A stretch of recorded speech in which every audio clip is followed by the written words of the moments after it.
Nos ubicamos en el Salmo 6, Salmo número 6.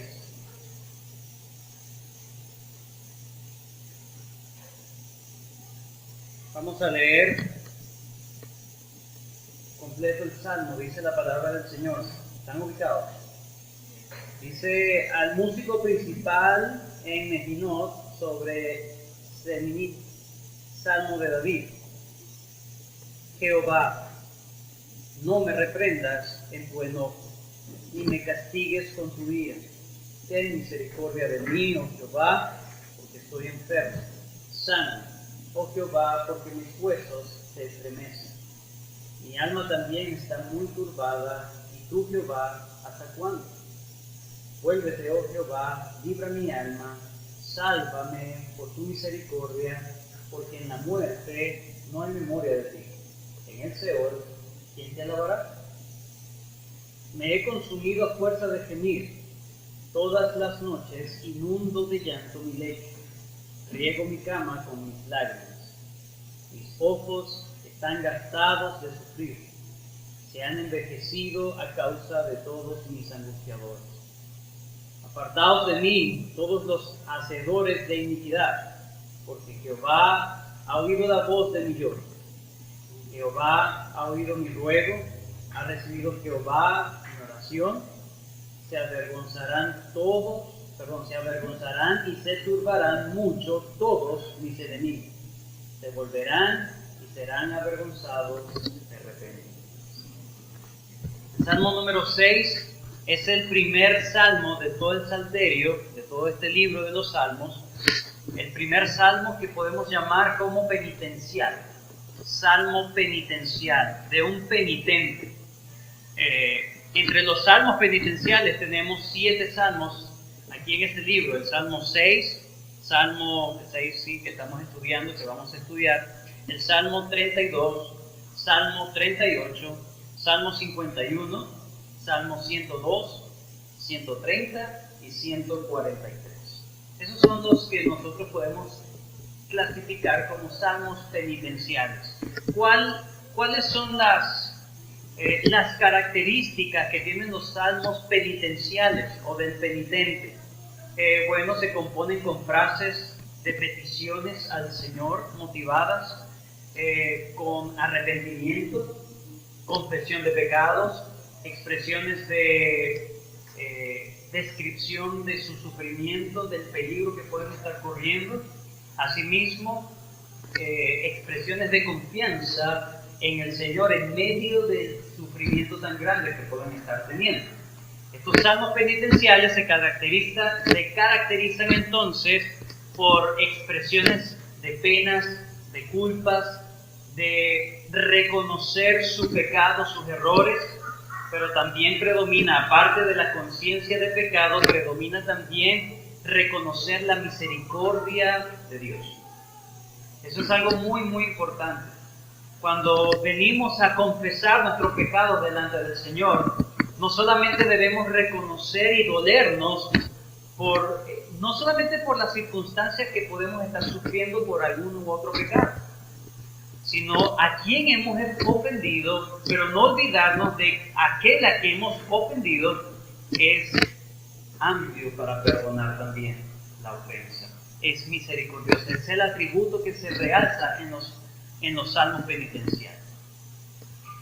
Ahora, este es un salmo penitencial. ¿Por qué lo decimos? Bueno, expresiones como lo vemos en el versículo número 1. Vayan conmigo, dice: no me reprendas. Está sintiendo una reprensión del Señor. No me castigues, ¿verdad? Dice: no me reprendas en tu enojo. Está el salmista sintiendo el enojo de Dios. Está sintiendo el trato enojado de Dios contra él. Es lo que está sintiendo el salmista y es la expresión que está teniendo.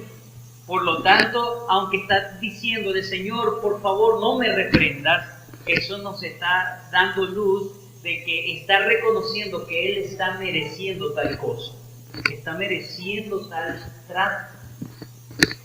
El salmista está siendo afligido, está experimentando un momento bastante difícil, está experimentando, escuche bien, la amarga disciplina de Dios. Horrenda cosa es caer en manos de Dios vivo. Y la disciplina de Dios no es cualquier cosa. Cuando Dios azota, es una mano pesada, es una mano fuerte. El Señor no está con tintas. El Señor juzga y juzga fuertemente y firmemente. Y eso lo vamos a ver en las expresiones que hay en el Salmo 6. Es interesante que entre varias aflicciones, entre las aflicciones que tiene el salmista, la aflicción que de alguna manera resalta a la vista que está teniendo el salmista es una enfermedad. En el Antiguo Testamento, hermanos, una enfermedad se consideraba como un medio que Dios usaba para dar castigo a una persona. No siempre era así. Es decir, no siempre quien tenía una enfermedad podía decir, bueno, esto por algo fortuito. Pero había momentos en la antigüedad que se reconocía que la enfermedad venía precisamente por Dios. Era un trato y se sentía, yo realmente, el Señor está haciendo esto por tal situación o por tal asunto. Era una demostración de la ira de Dios. Las enfermedades, inclusive la muerte, la muerte era el juicio más fuerte que podía haber de parte de Dios, pero inclusive las enfermedades en muchas ocasiones eran vistas como parte de aflicción de parte de Dios, como juicios disciplinarios hacia el pueblo de Dios. No siempre era así, pero por momentos se veía de esa manera. Fíjense conmigo, por favor, aunque no es un caso de enfermedad como tal, pero sí es un caso donde ellos sentían disciplina de parte de Dios. Vayan conmigo, por favor, a Génesis capítulo 42. Génesis capítulo 42.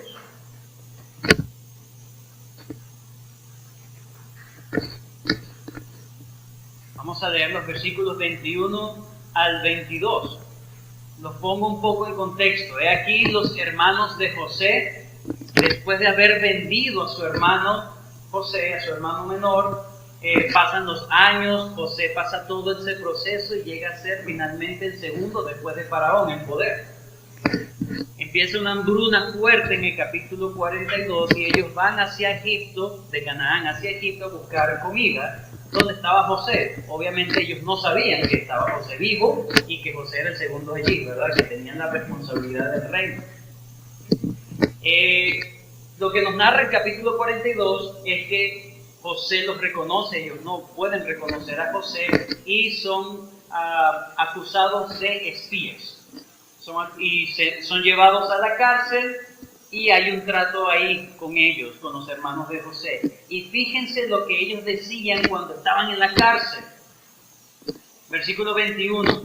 Y decían el uno al otro, verdaderamente hemos pecado contra nuestro hermano, pues vimos la angustia de su alma cuando nos rogaba y no le escuchamos. Por eso ha venido sobre nosotros esta angustia. Entonces Rubén les respondió diciendo, ¿no os hablé yo y dije, no pequéis contra el joven y no escuchasteis? He aquí también se nos demanda su sangre. Tantos años que pasaron entre que ellos vendieron a José hasta el día de la hambruna, que cuando son apresados se acuerdan es del pecado ese, de ese pecado tan antiguo. Sus conciencias les estaba funcionando en ese momento. Estaban recordando el gran pecado que habían cometido contra su hermano. Pregunto, ¿ellos no habían cometido pecado durante todos esos años después? Pero de alguna manera estaban sintiendo que esa aflicción en particular venía por un pecado. Y lo que vemos en el Salmo 6 es muy probable que esa enfermedad lo está considerando el salmista como una providencia de Dios disciplinaria por algún pecado que había cometido y que estaba sintiendo esa angustia. Versículo 26 y Job capítulo 1. Job capítulo 1.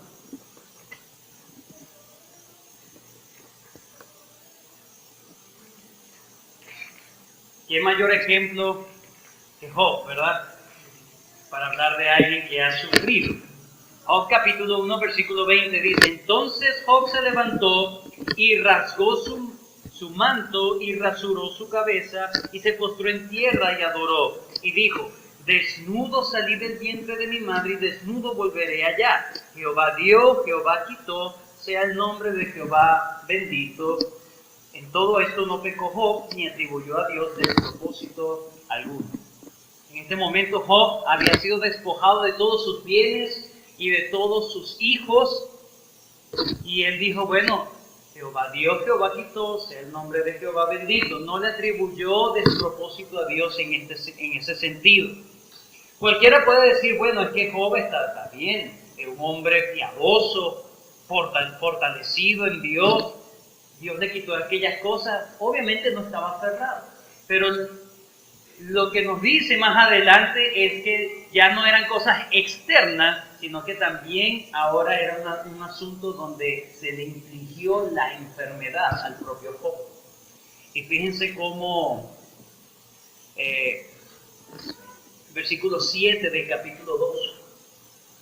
Entonces salió Satanás de la presencia de Jehová e hirió a Job con una sarna maligna desde la planta del pie hasta la coronilla de la cabeza, y tomaba Job un tiesto para rascarse con él y estaba sentado en medio de la ceniza. Entonces le dijo su mujer: aún retienes tu integridad, maldice a Dios y muere. Y él le dijo: como suele hablar cualquiera de las mujeres fatuas, has hablado, que recibiremos de Dios el bien y el mal no lo recibiremos. Y en todo esto no pecó Job con sus labios. Sí, hasta cierto punto Job dijo: bueno, ya no es solamente las cosas externas, la aflicción externa, sino también en mi propio cuerpo. Y lo sintió como inclusive parte de Dios. Y de hecho era así. Era un asunto que Dios había orquestado sobre él. Pero fíjense más adelante en el capítulo 6, versículo 4. Capítulo 6, versículo 4, ahora cómo se expresa Job después de un buen tiempo.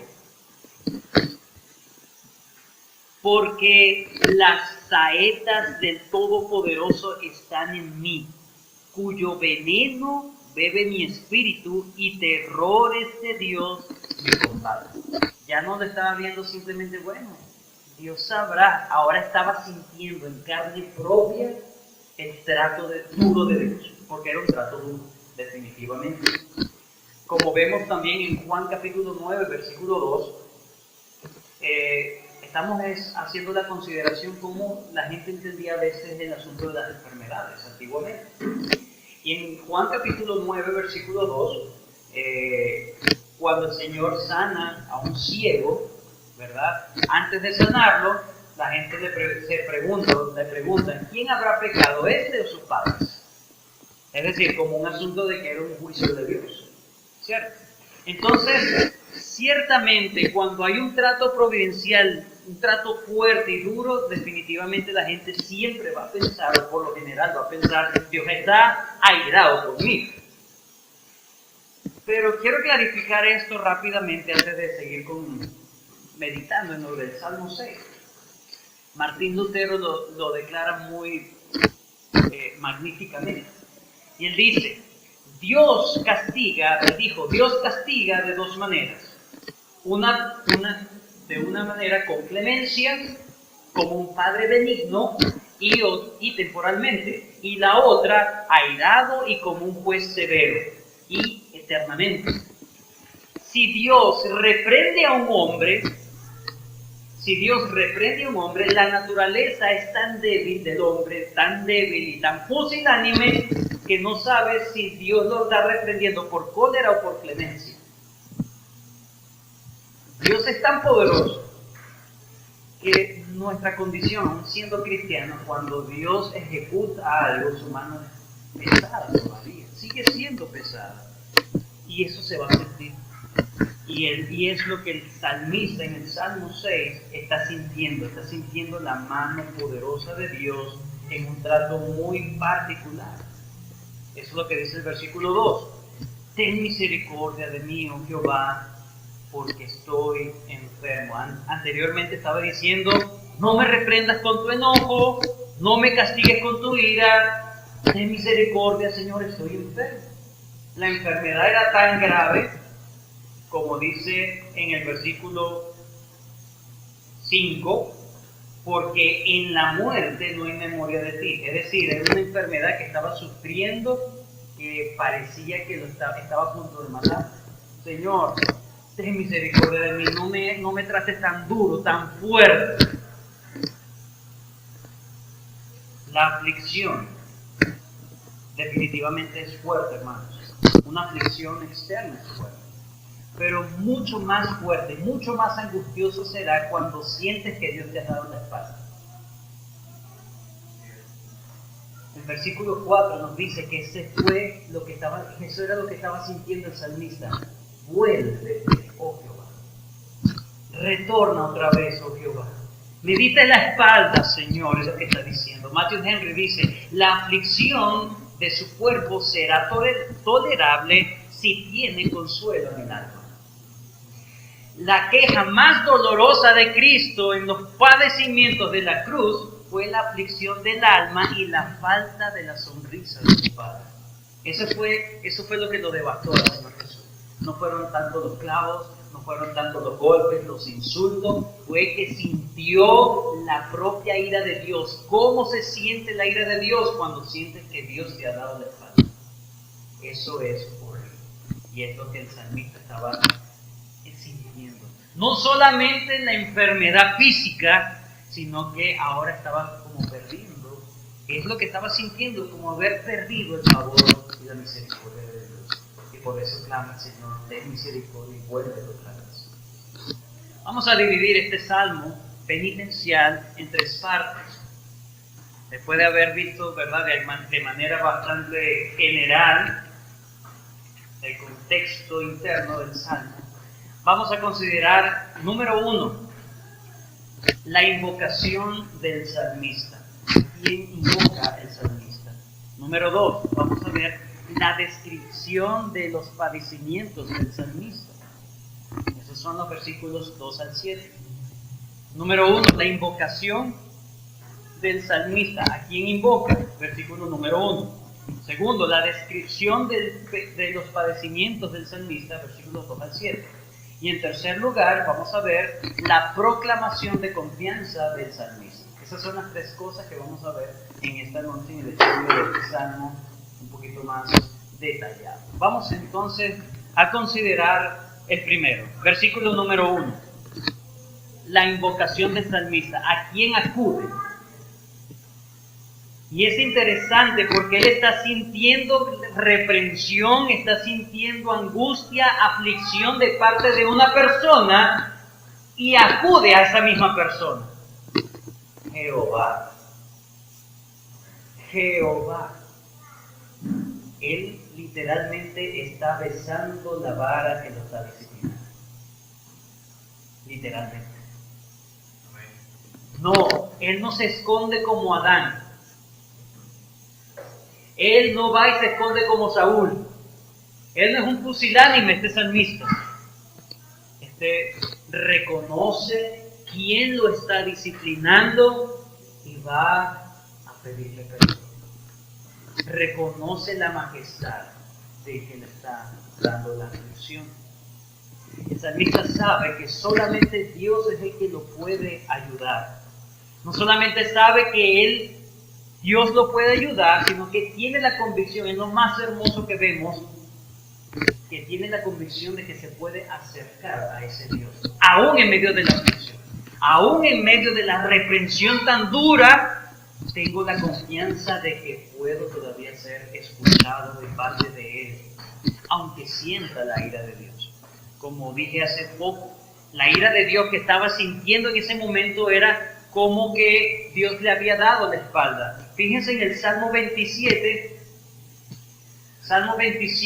9, que también la ira de Dios se revela o se siente, cuando Dios está airado, se siente con un dejar. Salmo 27, 9. Dice, no escondas tu rostro de mí, no apartes con ira a tu siervo. Mi ayuda has sido, no me dejes ni me desampares, Dios de mi salvación. Esa ira de Dios cuando se siente es terrible. Lo sintió el Señor Jesucristo por nosotros. Lo que nosotros debíamos sentir en carne propia, de ser dejados de lado de parte de Dios, sentir realmente la ira de Dios, fue descargado en el Señor Jesucristo. Gloria al Señor, como dicen en Isaías 53, Él mismo llevó nuestras enfermedades, molido por nuestros pecados. El castigo de nuestra paz fue sobre Él y por su llaga fuimos nosotros curados. La enfermedad se relaciona con la ira de Dios, pero también el dejar se relaciona con la ira de Dios. Por lo tanto, el salmista no solamente estaba sufriendo de manera externa una enfermedad, aparentemente una enfermedad mortal, sino que también estaba sintiendo un dejar de Dios, lo estaba abandonando, estaba sintiéndose solo. Qué tormento tan grande estaba sintiendo el salmista.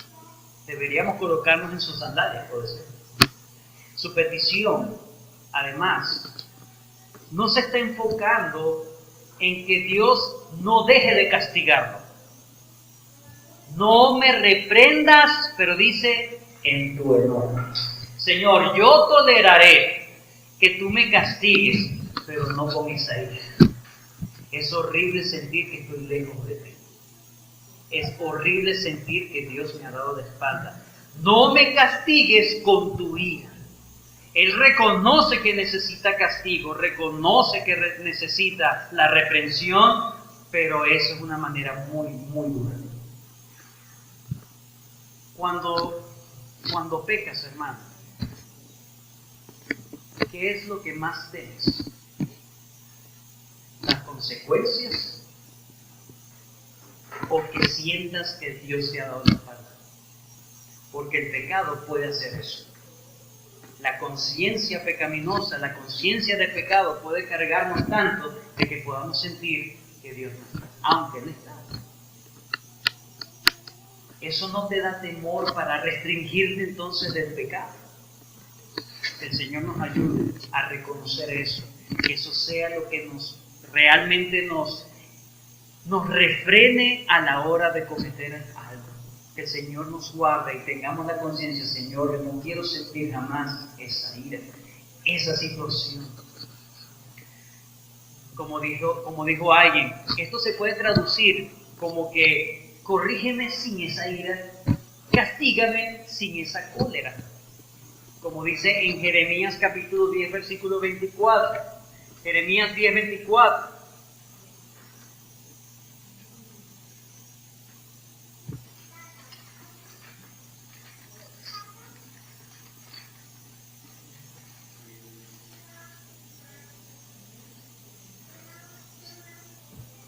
Castígame, oh Jehová, mas con juicio, no con tu furor, para que no me aniquiles. Muy parecido. Muy parecidas las palabras. Repréndeme. Señor, no me reprendas en tu enojo. Señor, castígame, pero con juicio, con misericordia, Señor. Hermanos, debemos entender que cuando Dios corrige, cuando Dios decide disciplinarnos por un pecado que nosotros estamos impenitentes, el Señor nos va a quebrantar fuertemente. Así como los pastores quebraban la patica de aquella ovejita que no quería hacer caso, que no quiere hacer caso, de la misma manera Dios lo hace. Dios es quien sana, pero Dios también es el que hiere.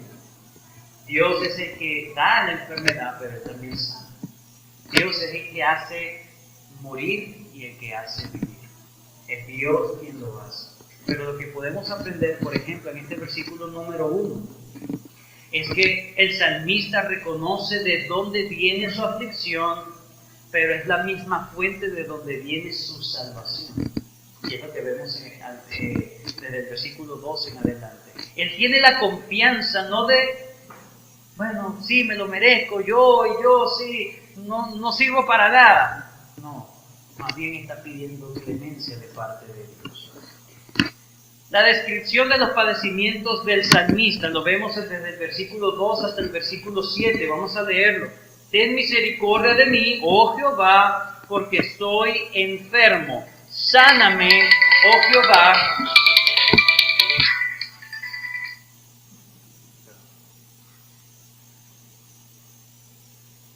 Dice, sáname, oh Jehová, porque mis huesos se estremecen.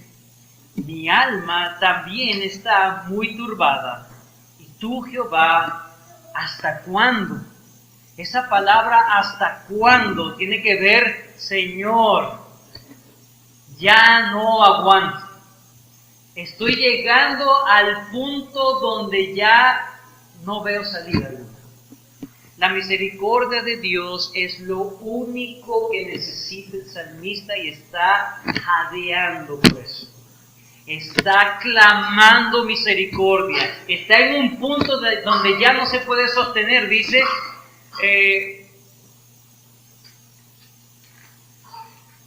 sáname, oh Jehová, porque mis huesos se estremecen. La palabra también puede decir, mis huesos se deshacen.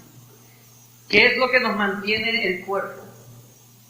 La estructura ósea, los huesos. Si eso no nos mantiene, ¿qué nos mantiene entonces? Nada. Y el salmista está diciendo, por dentro me estoy quebrando. Me estoy deshaciendo por dentro, Señor. Y tú, allá. ¿Hasta cuándo? ¿Hasta cuándo, Señor? Hay situaciones providenciales de parte de Dios que a veces nosotros, como nos estaba enseñando el pastor Luis, a veces tenemos inclusive el permiso de parte de Dios de pedirle, Señor, ¿hasta cuándo? ¿Cuándo me vas a responder, Señor? Eso es lo que nos está enseñando el Salmo. Podemos preguntarle al Señor, Señor, por favor, ¿hasta cuándo?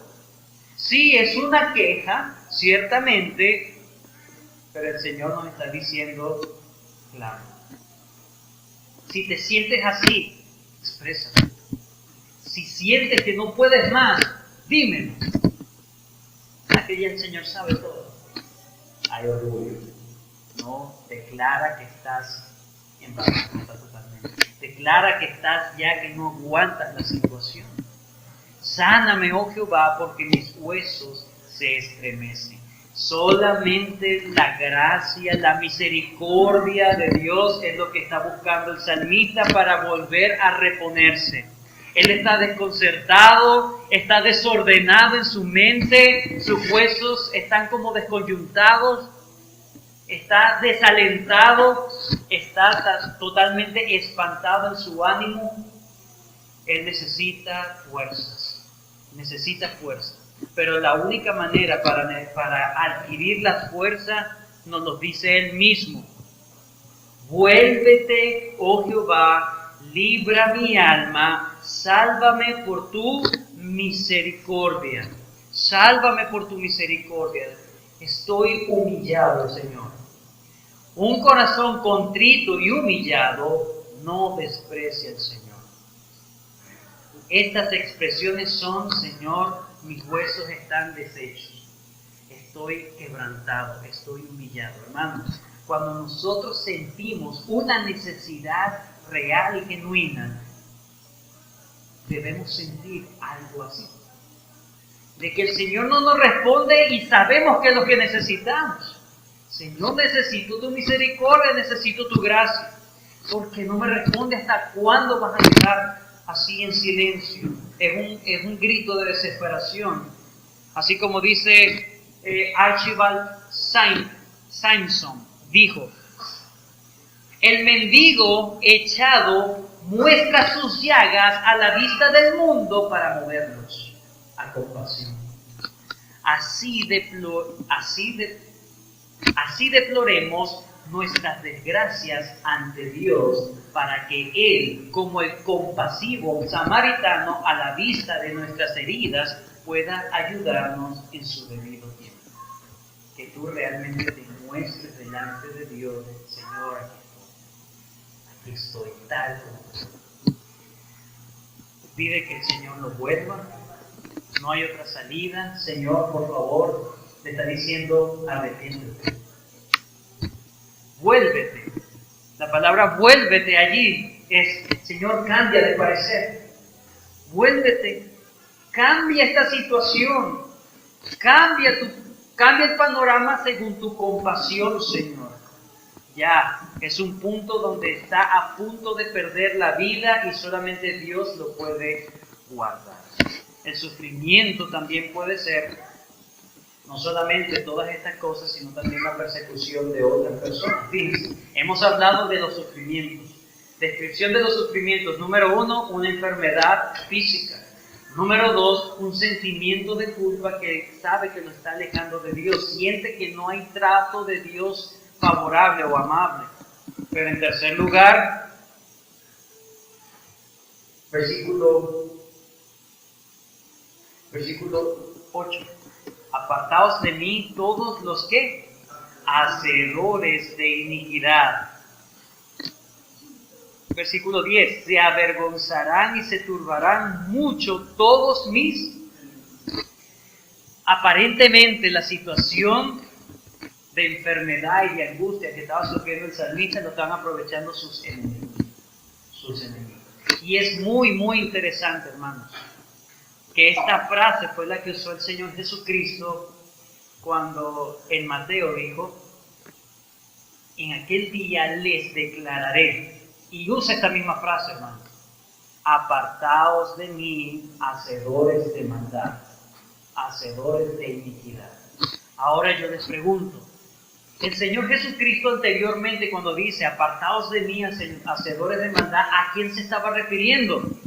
En aquel día me dirán, Señor, en tu nombre hicimos esto, en tu nombre hicimos aquello, y yo les diré, apartaos de mí, hacedores de maldad.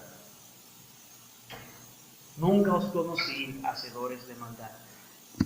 Es muy probable que el Nuevo Testamento nos dé luz más bien de lo que se está refiriendo a los enemigos que está teniendo el salmista.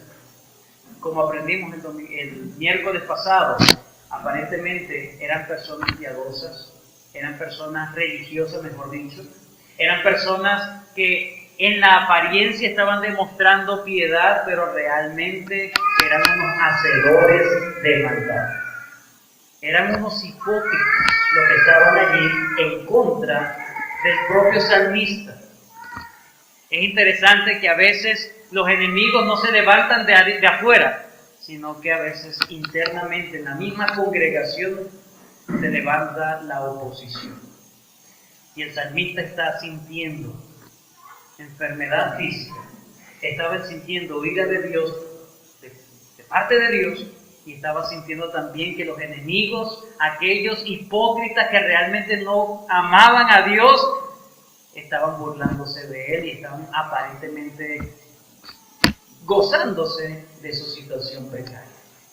Esas son las descripciones de los sufrimientos del salmista. Los versículos 6 y 7 es una hipérbole para hablar de cómo ha sufrido ese tiempo el salmista.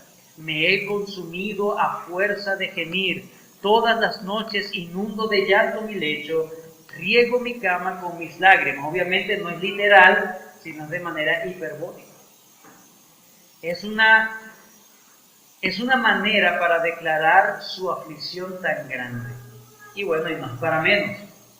Hemos visto aflicción en la carne, hemos visto aflicción en el alma y hemos visto enemigos que se amotinan contra él. Y lo último que vemos es una cosa totalmente que gira a 180 grados. Una proclamación de victoria. Vayan conmigo en el Salmo. Está sintiendo la reprensión de Dios. Sabe, su conciencia le dicta, esto me está pasando porque me lo merezco. Y la mano de Dios está siendo dura y pesada sobre mí. No solamente estoy sintiendo enfermedad, estoy sintiendo en el alma la angustia. Y los opresores, los enemigos están en contra de mí. Y entonces, versículo 8, rompe totalmente ese discurso de lamento y de lloro y ahora es como un regocijo. Y dice: apartaos de mí todos los hacedores de iniquidad, porque Jehová ha oído la voz de mi lloro, Jehová ha oído mi ruego, ha recibido Jehová mi oración. Se avergonzarán y se turbarán todos mis enemigos, se volverán y serán avergonzados de repente. Creo haber colocado el énfasis donde quise colocarlos, donde hace el énfasis el escritor. Apartaos de mí. ¿Por qué? Dios escuchó mi voz. ¿Por qué? Dios ha oído mi ruego. ¿Por qué? Ha recibido Jehová mi oración. La victoria está en que ahora él siente que Dios lo escuchó. Algunos dicen: bueno, parece que lo sanó. Bueno, parece que ya es un salmo que está viendo al pasado en retrospectiva, se lamenta en un momento y luego ve la misericordia de Dios. Sin embargo, en la misma lectura nos dice: Dios me escuchó. No dice: ya me sanó, me liberó, ya Dios rompió mis cadenas, ya. No. La victoria está en que he sido escuchado por Dios. Y en eso se regocija aquel que está sufriendo. No necesita que Dios le responda como él pide. No necesita que Dios le responda en el momento que él quiere. Solamente se conforma y se deleita en que Dios le ha escuchado. Y se regocija: Dios es justo y seguirá haciendo justicia. La victoria proclamada es una confianza de que su oración ha sido escuchada. Tal como cuando tú quieres que un gobernante escuche tu plegaria, tu ruego, y a la final le llegue ese papelito que trataste de hacer para que le llegara la información. Bueno, descanso. Ya eso queda totalmente en las manos de él. Asimismo, descanse aquel que ha sufrido y que entiende que Dios escucha. En Hebreos nos dice que podemos acercarnos ante el trono de la gracia confiadamente para recibir socorro. El Señor escucha a su pueblo. El Señor va a reivindicar la justicia. Necesitamos el trato duro de Dios para entender que el pecado Dios lo juzga fuertemente. Pero gloria al Señor que en Cristo Jesús vemos cómo Dios descargó toda su ira y que toda enfermedad, toda aflicción que podamos tener no se comparará nunca a la ira de Dios. Serán tratos providenciales de Dios, serán tratos que nos llevarán a Dios a clamarle, a rogarle, pero sabemos que eso no nos llevará a la muerte eterna. Muchos comentaristas dicen o piensan que cuando dice: porque en la muerte no hay memoria de ti, en el Seol, ¿quién te alabará? Algunos sugieren que, bueno, por la falta de documentación o la falta de revelación hasta este punto, aparentemente estaban aferrados a la vida porque desconocían mucho luego de la partida de este mundo. Esa es una posibilidad de que, Señor, te vas a perder un adorador en la tierra. Es lo que está diciendo. Señor, te vas a perder a alguien que sí quiere adorarte. Algunos sugieren eso, otros dicen simplemente: Señor, yo quiero adorarte. Mi propósito en la vida es adorarte. No me quites ese propósito. Lo que dice el versículo 5. Entonces, las aflicciones, las enfermedades, ¿cómo debemos verlo? Sí, ya Cristo Jesús sufrió toda la ira de Dios. Gloria al Señor. Pero cuando nos ocurren a nosotros, simplemente debemos verlo como tratos disciplinarios de Dios. Pueden ser muy fuertes, pero jamás será por ira de Dios. Nunca será por ira de Dios. Esa es la confianza que tenemos. Cristo lo llevó todo en la cruz del Calvario. Y que el Señor nos ayude a venir delante del Señor si hay alguna aflicción, si hay algún episodio, podamos pedirle al Señor, Señor, ¿hasta cuándo? Respóndeme. Podemos pedirlo. Acerquémonos confiadamente para pedir eso delante del Señor, si realmente tú necesitas esa gracia, esa misericordia. Que el Señor nos ayude a sentir realmente eso de parte de Dios. Amén. Oremos. Gracias, Señor, porque tu palabra es viva y eficaz y nos enseña la manera en cómo debemos acercarnos delante de ti. Ciertamente, Señor, a veces tu trato fuerte, Señor, tu trato disciplinario, nos puede parecer la ira tuya, pero gracias porque Cristo ya la sufrió por nosotros. Eso no nos debe mortificar. Pero ciertamente, Señor, a veces es un trato duro. Pero ayúdanos a aguantar. Ayúdanos, Señor, a entender que ya la ira divina ya no está sobre nosotros y que podemos venir a pedirte, por favor, con humildad, pedir, Señor, como tú esperas que nosotros realmente roguemos delante del trono de la gracia y no simplemente vengamos como en igual condiciones, Señor. Ayúdanos a seguir entendiendo que somos tus hijos, que somos tus criaturas y que tú eres el dueño de todo. Gracias, Señor, porque son escuchadas nuestras oraciones y en eso debemos regocijarnos, debemos descansar de que tú obrarás en tu tiempo. Ayúdanos, Señor, a andar confiadamente sabiendo que la ira divina ya no está en nosotros, ya fue pagada en Cristo Jesús y que simplemente los tratos duros y difíciles que estemos sufriendo, Señor, serán para acercarnos cada vez más a ti, a humillarnos cada vez más.